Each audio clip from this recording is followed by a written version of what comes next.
everybody. I know it's been a while. This one's coming to you a little late. My 7th vlog, my birthday vlog. And this one's truly special because unlike my usual solo adventures, this journey was with my family. So here begins another soulful chapter, from the rush of Delhi to the calm whispers of Rishikesh, the serenity of Chopta and the divinity of Tungnath and Chandrashila. Every time I leave Delhi, I feel a part of me shedding the noise, the rush, the weight, the constant doing. And the energy of Rishikesh is something words barely hold. The Ganga flows like consciousness itself, pure, alive, and endlessly forgiving. This town doesn't just cleanse your body, it cleans your mind. Wait, let me just take a moment. I often think when we stand by a flowing river, something in our brain mirrors that movement.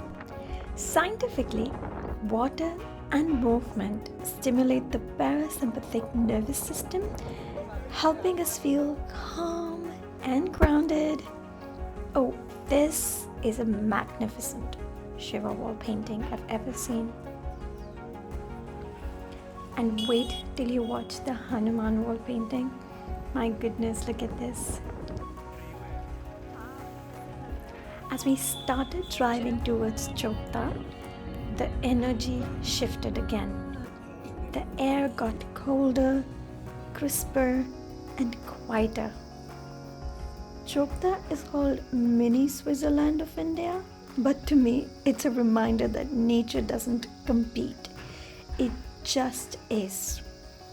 Somewhere between the curves of the mountains and our drive to Chopta, we stopped. Not because of a plan, but because something shimmered. There was a rainbow, so close I could almost touch it, arched perfectly above a tiny waterfall, as if the universe had decided to paint a blessing right in front of us. You know, sometimes we wait for big signs from the universe, some grand miracles to show us we are on the right path. But maybe the universe speaks in small glimmers like this. A rainbow when there is no rain, a reflection that feels like a whisper saying you're exactly where you need to be.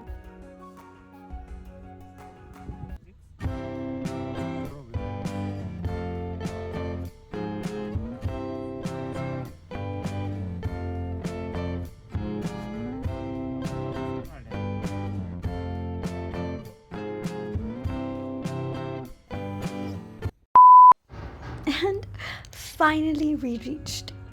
We stayed in a small wooden cottage surrounded by deodars. No Wi-Fi, no rush.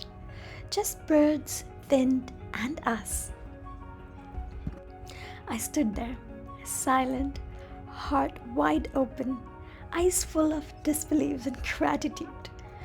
Remember that waterfall? It felt like a laughter, and the colors of the rainbow felt like a gentle happy birthday from the universe. I think moments like this are reminders that magic doesn't follow logic. It just happens. When your heart is aligned and your soul is paying attention. Now, let me take you back in time. Year 2024. My 25th birthday, and I was stunned. I was stunned with how beautiful the calling was when I did not expect me celebrating my 25th birthday in the mountains with Lord Shiv. I did not expect that because I was expecting to actually do my celebration with my family. I just did not want it to be alone. So I wanted to be with my family, but that did not work out. And then all of a sudden my reels started showing up with Kedarnath. And I was again amused with how these callings can actually show up. And not just that, when the year 2023 ended, my Spotify year wrap, when it shows up, right? the song that I heard the most in the year 2023 was Kedarnath by Pandavas.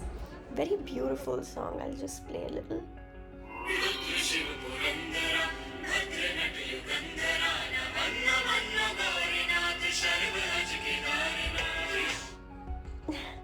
And just like that, I again bowed down to the divine, to the utmost manifestation of the Lord Shiv. That was the first time ever when I was called by a divine power, and I then visited to Kedarnath, and then this year again. I mean, wow, I am just stunned with how beautiful birthdays can feel. So 25th was there, and now 26th. Hi, it's my birthday. Hi, it's my birthday. Today's my birthday.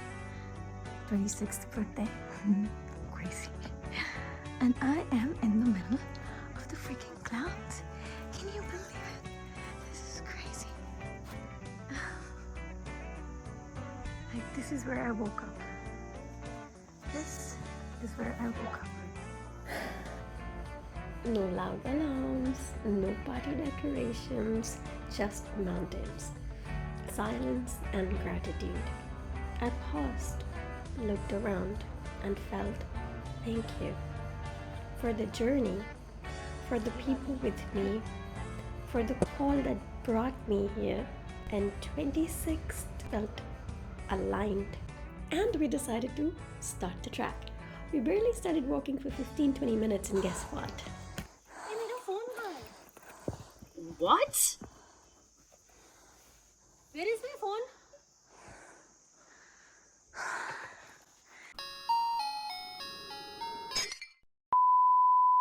We all were sad, and it's okay. She made it. I mean, what is a trip without a dramatic moment?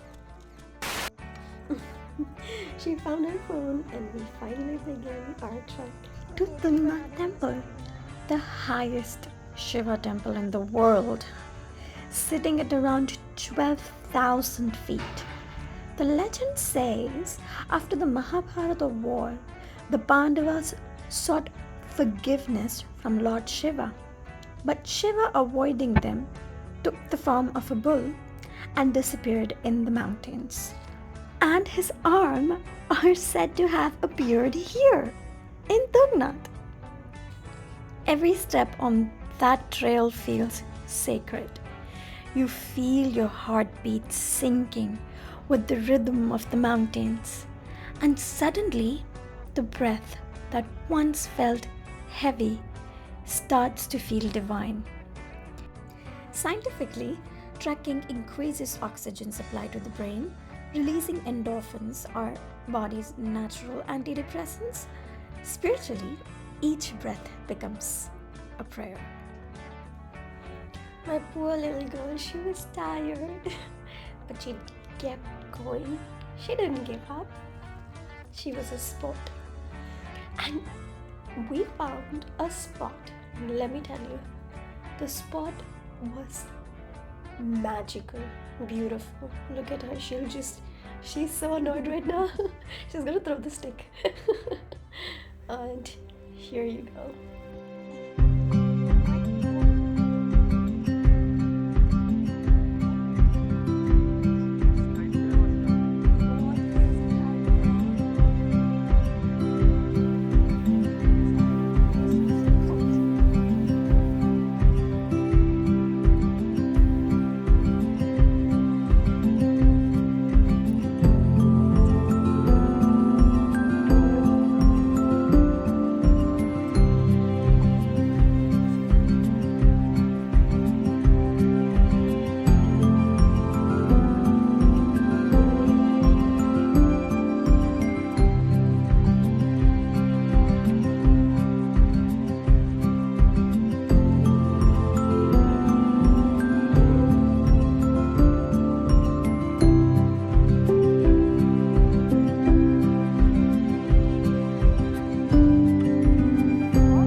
blessed morning at Tungnath. Morning here feels different for sure. It doesn't feel like a place that wakes up. It feels like a place that has always been awake. The sky begins to glow behind the Himalayas, soft gold spilling over ancient stones. The temple stands quietly in the cold air, unmoved by time, untouched by noise. This is the highest Shiva temple in the world, and you can feel it. The wind here doesn't just blow, it chants. It moves through you as if clearing something unseen. My breath rises in midst, disappearing into the same sky that holds these peaks. Temple bells echo gently, not to call attention, but to remind you of stillness, remind you surrender, remind you that strength doesn't have to shout. In that golden light, with clouds floating beneath and mountains standing, it felt like I'm not in fear, I'm in protection. Shiva is known as the destroyer, but standing there, I understood. He doesn't destroy you. He removes what no longer is needed. The doubt, the noise, the ego, and what remains is clarity. And our next stop was Chandrashila. Chandrashila is the summit peak above Tungnath. It stands at nearly 4,000 meters above the sea level. The name means moon rock, and it's famous for its 360-degree Himalayan views. And it is believed that Lord Rama meditated here after his victory over Ravan. It's not just a viewpoint, it's a place of reflection, a quiet strength. The climb was definitely short, but it was steep. The air was thinner, the wind was stronger, and every step demanded effort. But something inside me felt steady. And then, when we reached the top, 13,000 feet above sea level, surrounded by peaks like Nanda Devi, Trishul, and Chokamba, the kind of view that makes you go silent. Standing there, I didn't think about my age. All I thought was my growth. I felt elevated from wanting to visit Kedarnath in 2024 to actually being there, from wanting to meet Shiva again to being here in Tungnath in 2025. From silent wishes to standing above the clouds. This wasn't just a trek. It was a proof that when something is meant for you, it finds its way.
And after spending magical, beautiful times here in the mountains, it was our time to finally leave.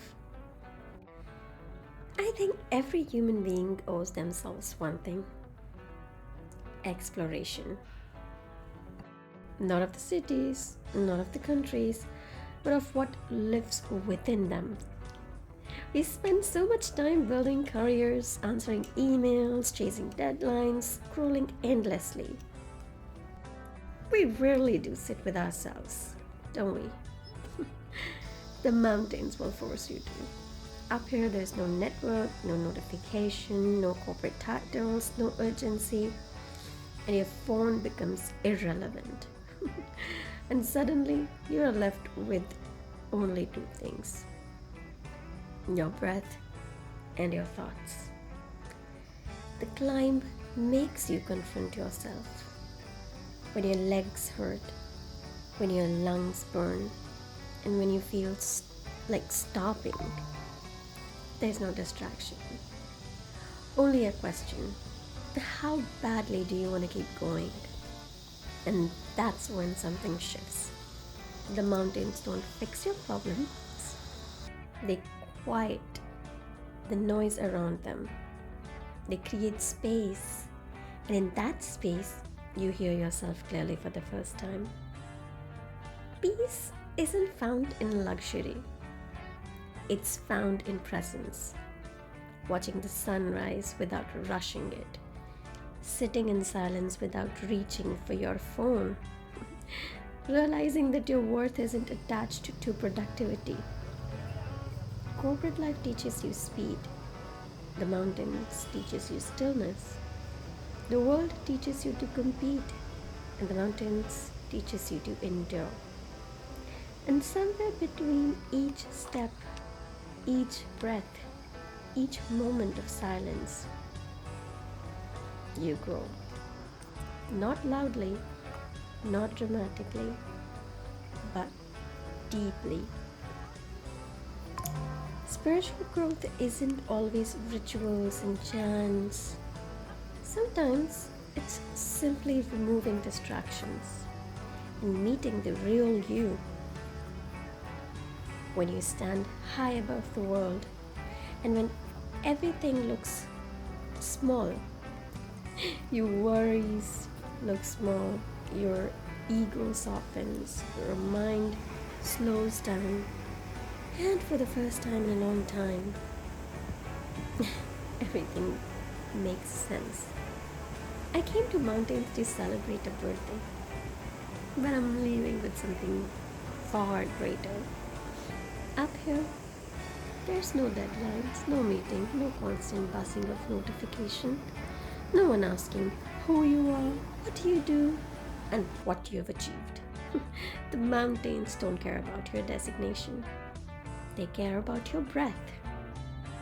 When you climb, you meet yourself.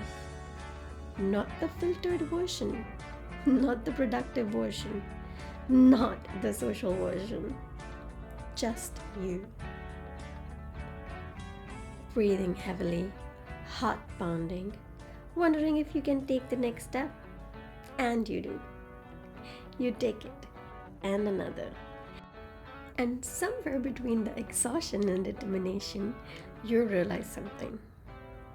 You're stronger than the noise you live in. Everything felt clear. My thoughts were slower, my breath was deeper, my heart was lighter. Spiritual growth isn't always dramatic. It's quiet. It happens when you sit in silence and don't try to fill it.